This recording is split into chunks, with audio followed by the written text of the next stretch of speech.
9 देवियां हमें अलग अलग रूपों में मिली।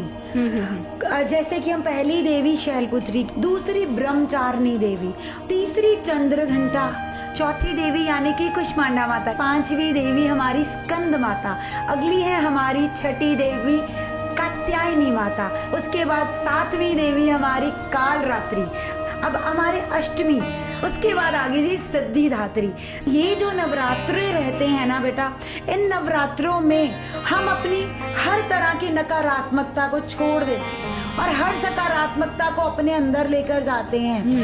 और ये साथ में प्रोसेस ऐड करने से, क्योंकि लैंकरा और कंजक का आशीर्वाद, जब हम उनसे पाँव को हाथ लगा के आशीर्वाद लेते हैं ना, आशीर्वाद एक ब्लेसिंग है, ब्लेसिंग ऑटोमेटिकली नेचर में वर्क करती है, और इसलिए ये फॉर्म को ऐड करना और प्यारा कंसेप्ट हो जाता है। अक्सर कुछ लोग जो हैं वो अष्टमी पूजते हैं, कुछ लोग नवमी पूजते हैं, तो इसमें क्या डिफरेंस होता है? इसकी अगर बात करें, मैं फिर यही कहूंगी, ये अकॉर्डिंगली बन गया, अदरवाइज नवमी ही पूजी जानी चाहिए। कुछ लोग अष्टमी इसलिए पूज लेते हैं क्योंकि उनको लगता है कि 8 यानी कि अष्टभुजाओं वाली माता है, हमें 8 प्रोसेसेस तक जाना है जी। और वो अष्टमी पूजन कर लेते हैं और उस दिन अन्न ग्रहण कर लेते हैं, क्योंकि अष्टमी तक जो मैंने आपको स्टार्टिंग में पौराणिक कथा सुनाई, तब प्रॉपरली सभी देवी देवता, जन जीव जंतु खुश हो गए थे कि अब हमें भोजन मिल जाएगा, और इसलिए कुछ लोग अष्टमी वाले दिन भोजन ग्रहण कर लेते हैं, कुछ नवमी पर। पौराणिक कथा के अनुसार हमें नवमी ही पूजनी चाहिए।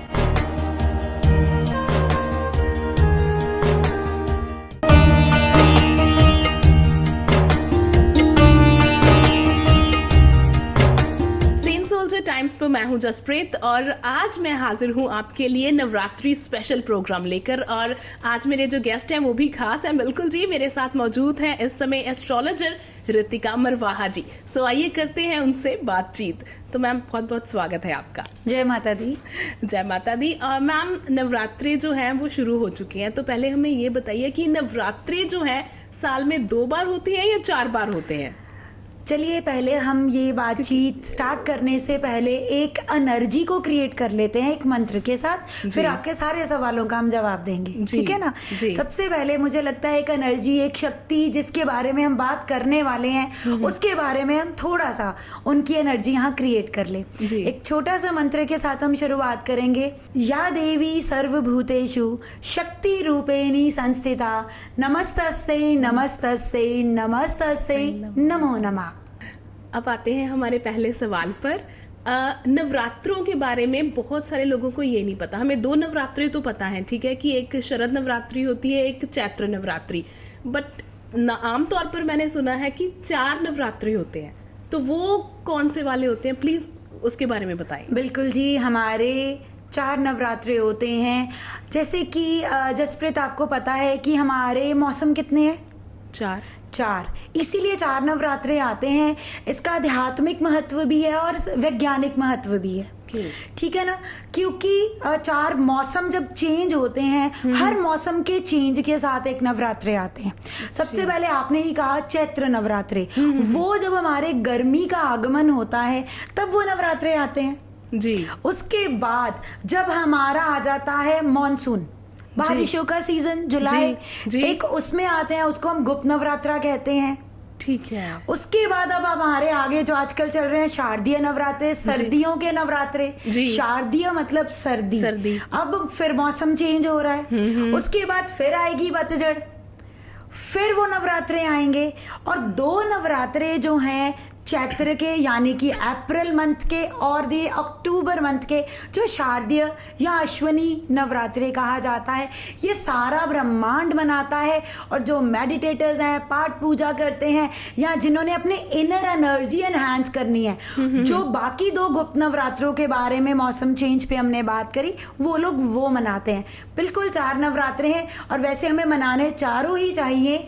और 2 सामने हैं, 2 को बस हमें गुप्त फॉर्म में आप चाहते हो जिंदगी में कुछ अलग करना, अपने आप को एनहांस करना, एक सकारात्मक ऊर्जा क्रिएट करना, वो गुप्त नवरात्रों में क्रिएट होती है।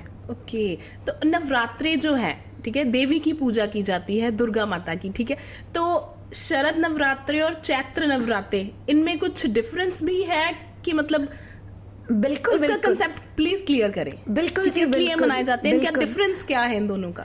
इन दोनों का डिफरेंस बहुत अच्छा डिफरेंस है, हमारे अध्यात्म से जुड़ा है।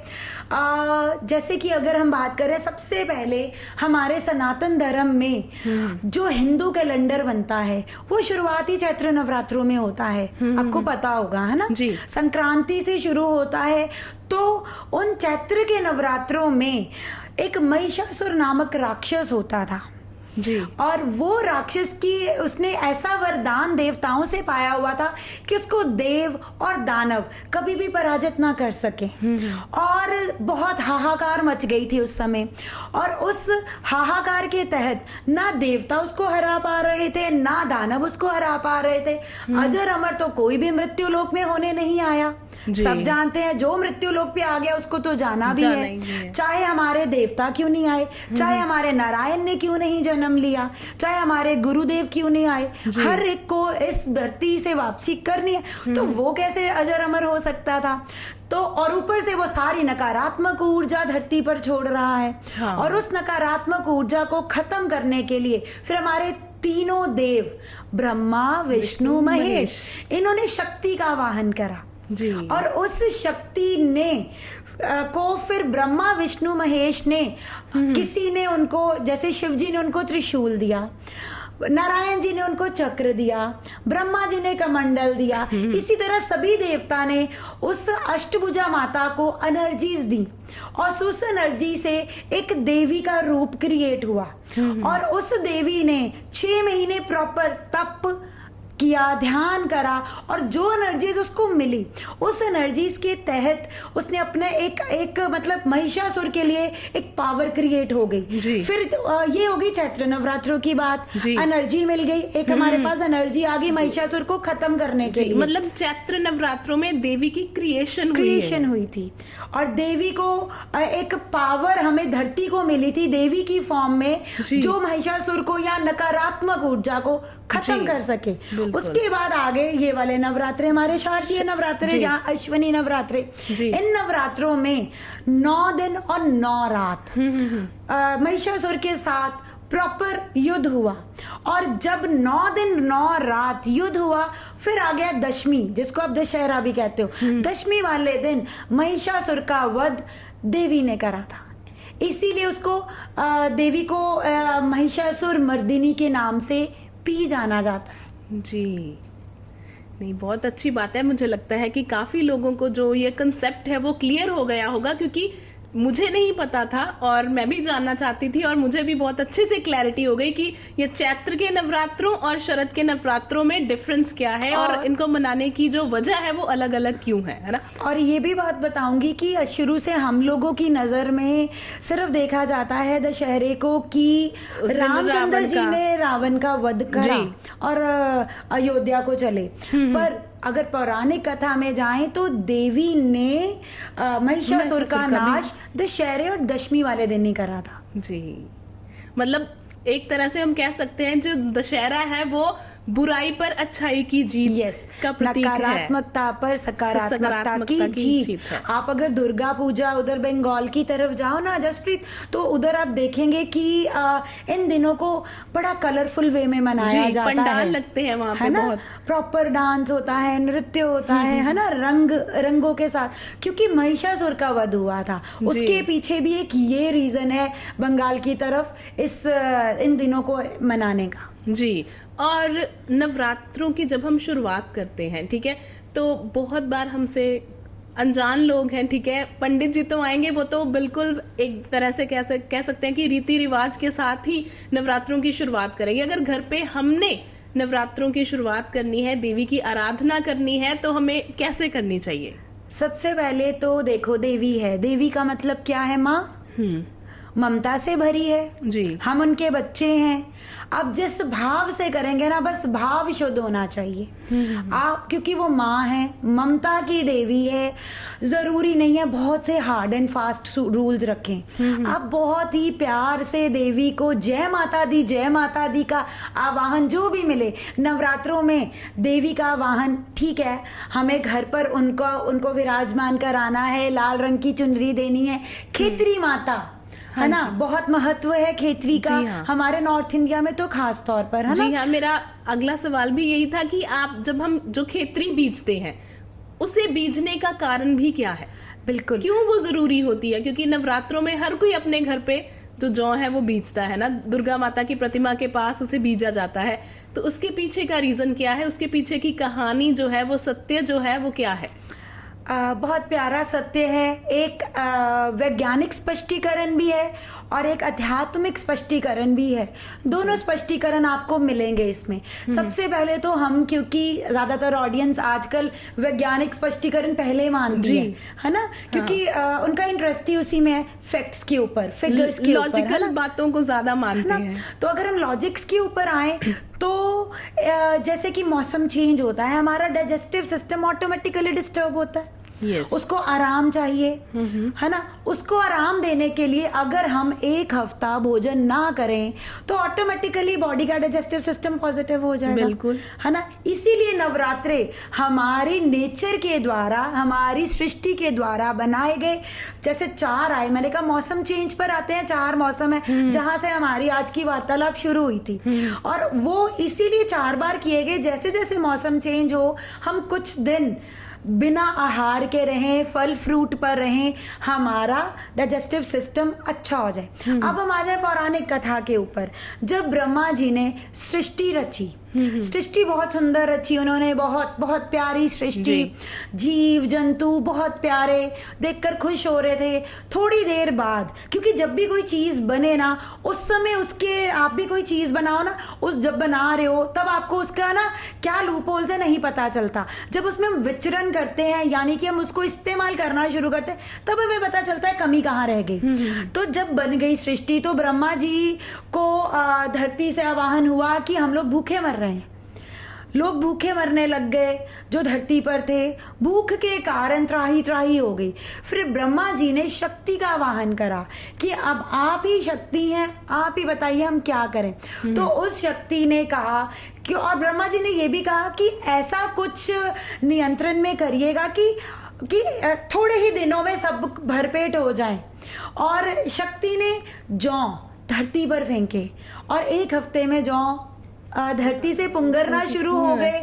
और वो जो 8 दिन थे, प्रॉपर सभी देवताओं ने उसकी पूजा करी, आवाहन करा, क्योंकि पता था अब ये बीज फेंके गए हैं, इसकी पूजा अर्चना होगी, क्योंकि धरती पे रहने वाले जीव जंतुओं का उससे पेट भरना था जी। और इसलिए पूजा की जाती है। और 9वें दिन हम लोग कंजक पूजन करते हैं प्रॉपरली और अन्न ग्रहण करते हैं। एक ये पौराणिक कथा है जी। मतलब इसके पीछे भी एक लॉजिक है कि देखते भी हैं कि खेतरी जो बीजते हैं वे 9वें दिन तक एकदम से फल फूल जाती है ना।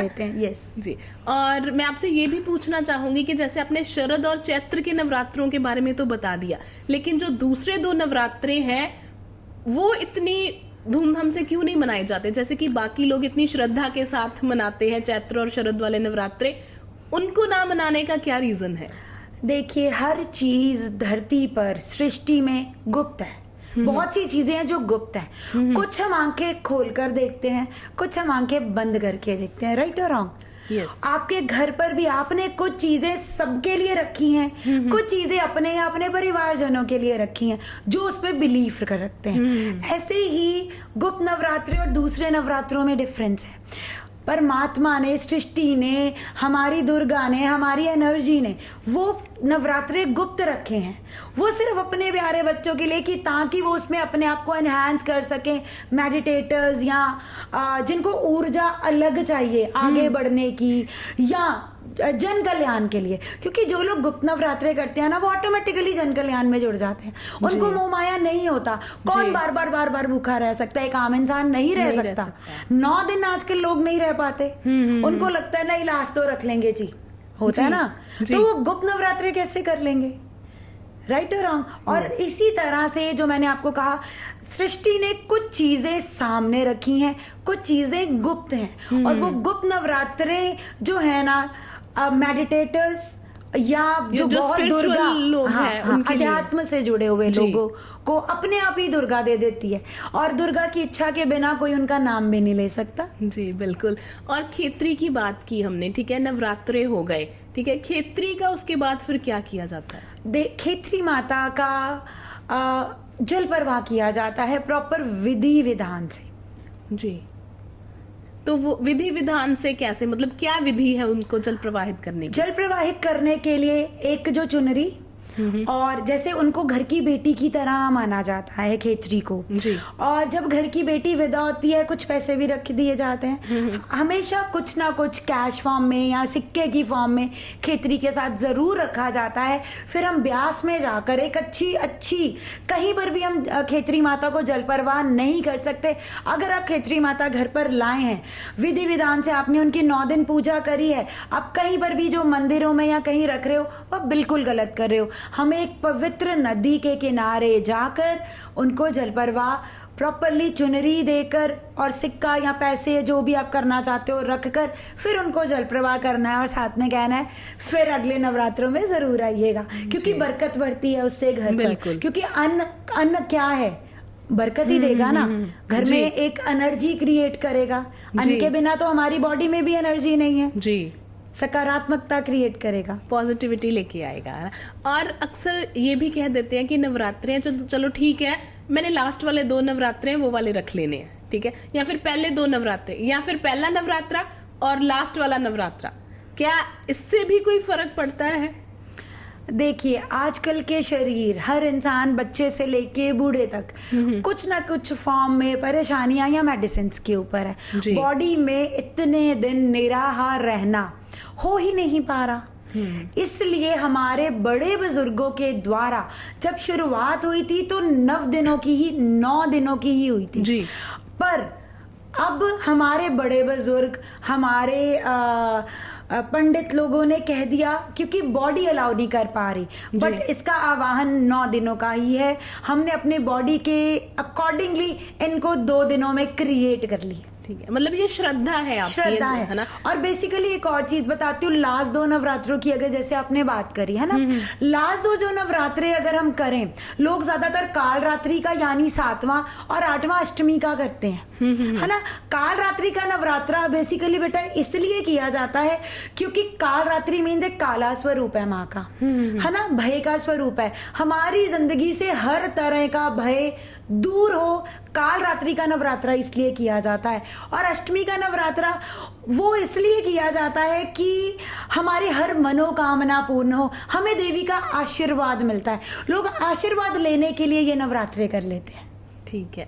और जो देवी के 9 रूपों की पूजा होती है 9 नवरात्रों में, उन देवियों के बारे में जरूर बताएं। हाँ, हमारी 9 देवियां, सबसे पहले तो ब्रह्मांड की हर चीज 9 है जी। 9 प्लैनेट्स है ना। 9 ग्रह अंक जब बनाए थे ना तो 9 अंक हैं जी। उन्हीं के आगे या पीछे अंक लगते हैं। इसी तरह से, क्योंकि बड़ा मुझे हमेशा ये क्वेश्चन प्यारा रहता है, वो बाय चांस हमारी बात नहीं हो पाई कि 9 ही देवियां बनाई गई, क्योंकि 9 देवियां हमें अलग अलग रूपों में मिली। जैसे कि हम पहली देवी शैलपुत्री की बात करें, शैलपुत्री हमें शिखर तक पहुंचना सिखाती हैं।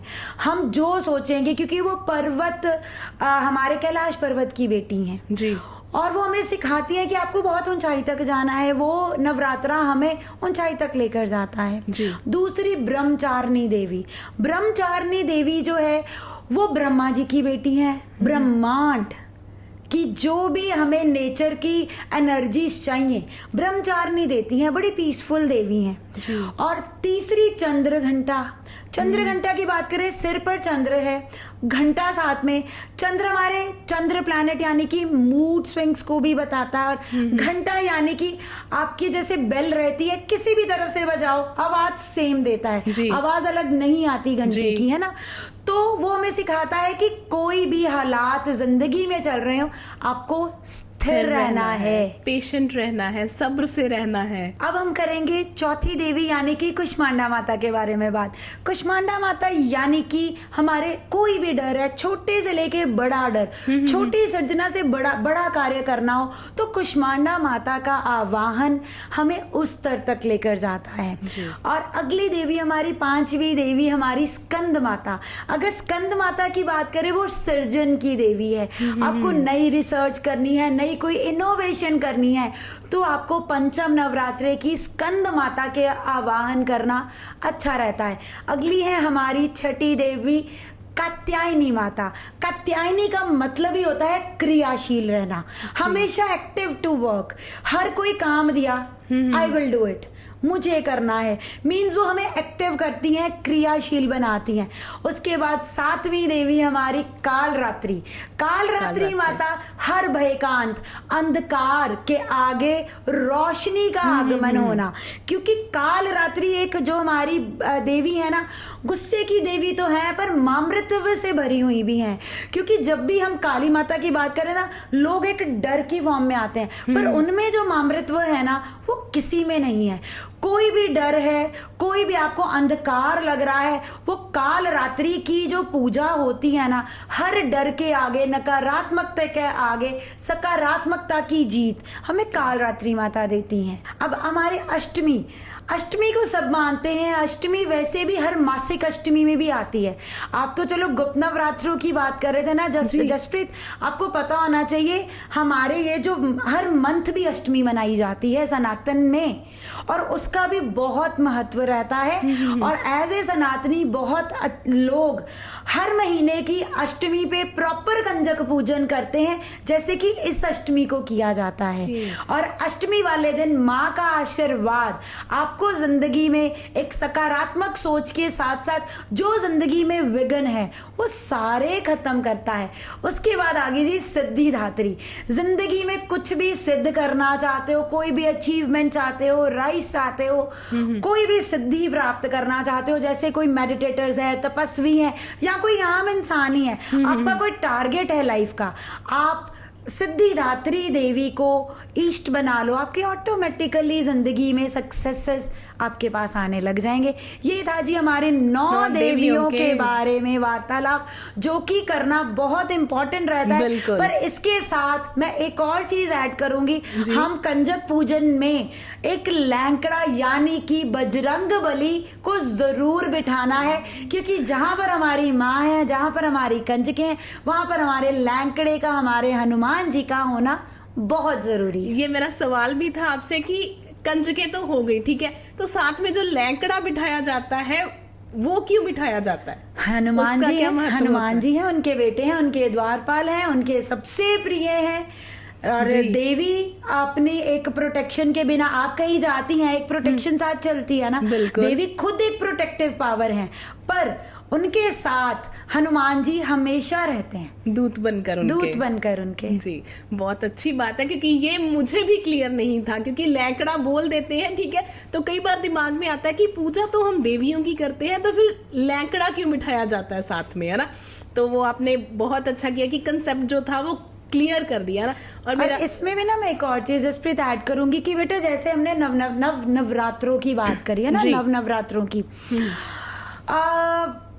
हर एक नवरात्रे पर, जैसे पहला नवरात्रा है, एक कंजक पूजन एक लैंकड़ा, दूसरा नवरात्रा आया 2 कंजक पूजन 1 लैंकड़ा, तीसरे नवरात्रे पे 3 कंजक पूजन 1 लैंकड़ा, ऐसे ही 9 तक 9 कंजके और 1 लैंकड़ा बिठाने से आप अपनी हर इच्छा पूर्ति, या मैं नहीं कहूंगी कि हर इंसान इच्छा पूर्ति के लिए ही नवरात्रे करता है, कुछ लोग या कुछ मेडिटेटर्स अपनी ऊर्जा को इंक्रीज, अपनी सकारात्मकता को इंक्रीज करने के लिए भी करते हैं।